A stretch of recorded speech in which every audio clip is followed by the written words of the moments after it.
ពូកែខាងរោគរឿងប្តេងប្តឹងសងសាឆ្នាំងហួសនឹងនិយាយបានណាត់ជួបគ្នាវិញចាំអូនពីព្រឹកទល់ថ្ងៃជាទំលាប់ស្រីស៊ីម៉ោង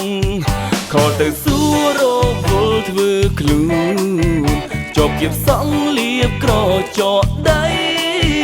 ពេលខ្លះចង់កែងបេងដូងដោយសាថ្លៃហេតុតែគេជាស្រីស្អាតដងអូនដើមក្រោកពីគេទាំងសក់រញ៉េរញ៉ៃ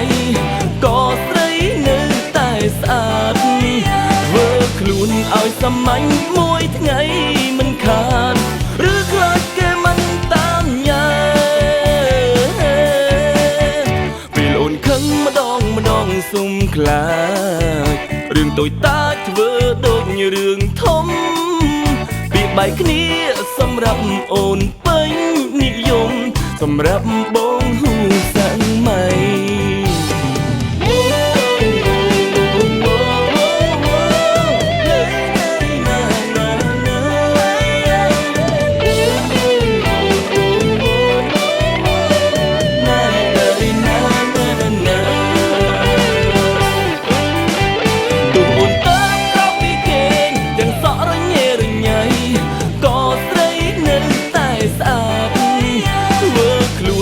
សាមញ្ញមួយថ្ងៃ